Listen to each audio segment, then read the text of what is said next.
જૂનાગઢની alpha international સ્કૂલમાં staff દ્વારા માર મારવામાં આવ્યો હોવાનો ચોંકાવનારો મામલો સામે આવ્યો છે।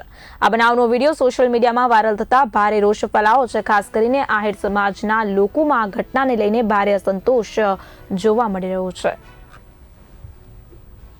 આજરોજ તારીખ 6 ના રોજ ઉપલેટા મામલતદાર ખાતે આવેદનપત્ર પાઠવવા માટે આવ્યા હતા।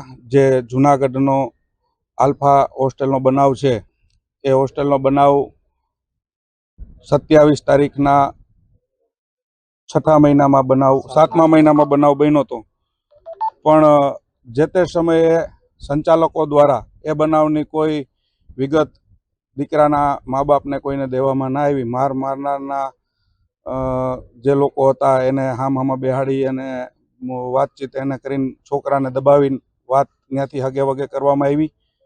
પણ જ્યારે 1 મહિના બાદ છોકરાના બાપાને જ્યારે વિડીયો સામે આવ્યો કે મારા દીકરાનો આ વિડીયો આવ્યો છે, તો સંચાલકને મળવા માટે જૂનાગઢ ગયા તો સંચાલક દ્વારા કોઈ જવાબ ન આપવામાં આવ્યો અને જે તે સમયે સંચાલક જે કોઈ હતા એણે ફોન બંધ કરી દીધા અને જવાબ દેવા માટે કોઈ સામે વ્યક્તિ જ નહોતા। ત્યારે પોલીસ સ્ટેશનમાં આના માટે ફરિયાદ કરવા ગયા ત્યારે અરજી લેવામાં આવી અને જે નાબાલિકો લોકો છે એના વિરુદ્ધમાં જે કંઈ કાર્યવાહી એને કરવાની થતી હતી। બાળકોએ મંડળી રચી એક બાળક ઉપર, જે ઉપલેટાનું બાળક હતું, વિદ્યાર્થી, એ હોસ્ટેલમાં આલ્ફા સ્કૂલમાં ભણતું હતું ને હોસ્ટેલ પણ આલ્ફા સ્કૂલની છે।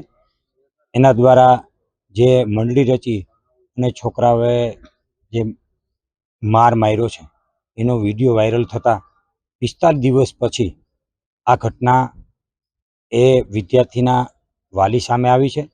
સમગ્ર સોશિયલ મીડિયા દ્વારા લોકોને આની જાણ થઈ ત્યારે આની ગંભીરતા લઈ આ જે આલ્ફા સ્કૂલના સંચાલકો દ્વારા આ ઘટનાને ક્યાંક ને ક્યાંક દબાવી દેવામાં આવી છે અથવા તો આને ગંભીરતાથી લેવામાં નથી આવી, જેથી કરી આ સંચાલકોને અને એની સામે જે પણ કાર્યવાહી થવી જોઈએ અને એમના કડકમાં કડક પગલાં લેવાય અને આવી ગંભીર ભૂલ ક્યારે પણ ગુજરાતમાં ક્ષમ્ય નથી ને ગંભીર ભૂલ પણ ન થાય। અને આખા વિદ્યાર્થી આલમની અંદર આ ઘટનાથી વાલીઓમાં પણ એક